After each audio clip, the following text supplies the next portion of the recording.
mass.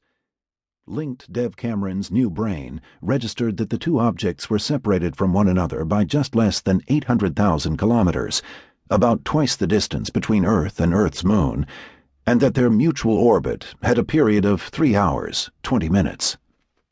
So fast did they rotate about their common center of gravity that the movement was easily discernible to the eye. Both suns generated visible shock waves in the midst of gases and churning star stuff through which they moved.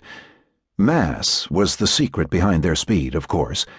Each semi-collapsed star still massed as much as Earth's sun, despite the fact that each was scarcely the size of the planet Neptune, a scant 48,000 kilometers in diameter, or less.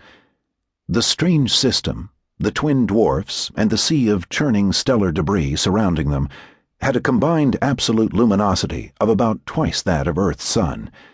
Human eyes would not have been able to make out any detail, but to Linked Dev Cameron's heightened senses, it appeared as though those two radiant spheres were enmeshed deep within swirling shrouds of blue and ultraviolet light. Each sun was ringed by an accretion disk, spiraling gases glowing red and orange against the fierce blues and blue-whites of the parent. Here, at least, was one area where Linked Dev Cameron knew that he'd not entirely lost his humanity. The two suns glowed with a haunting, a riveting splendor, sheer beauty in gas clouds, mass, and the outstretched hand of Newton. His hosts could not fully comprehend the feelings that moved him. The alien DalRiss thought of beauty solely in terms of efficiency and utility. The Naga were different enough that the very concept of beauty was as alien to them as was the concept of individuality. Linked Dev Cameron, however, could look on those two tiny suns embedded in liquid currents of light and feel the old stirrings and appreciation of color and splendor that proved there was humanity in him yet.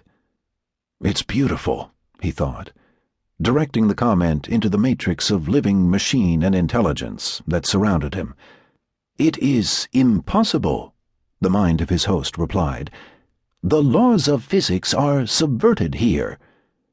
Linked Dev Cameron was amused by the bafflement he sensed in the host's thought.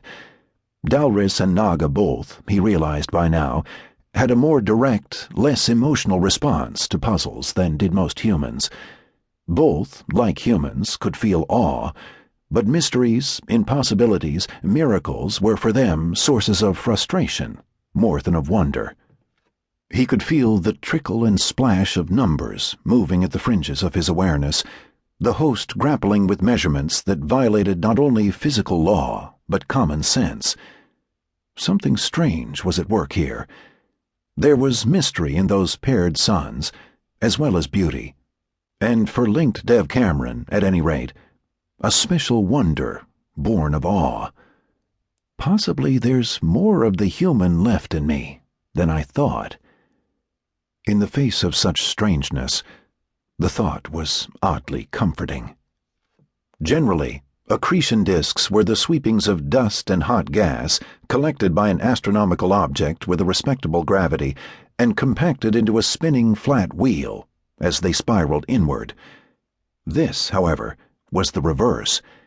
Ultraviolet hot plasma was spiraling up from each star's equator, arcing across empty space in a vast S-shaped curve.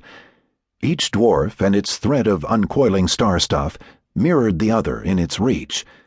The ribbons, cooling to near invisibility halfway between the paired dwarf suns, grew hot and brilliant once more as they mutually spiraled into a tight, glowing pinpoint of dazzling light midway between the rapidly circling stars. Something that gave Linked Dev Cameron the uncanny feeling that it was devouring the substance of the dwarfs. A cannibal, a vampire, feeding on the lifeblood of dying suns. The DalRiss Naga fleet was studying that something intently now, with every sensor and instrument at its disposal, including Linked Dev Cameron's once human intelligence. At first, the communal mind of the widespread fleet had assumed the devourer was some traditional astronomical object, a black hole or neutron star whose gravity outpulled that of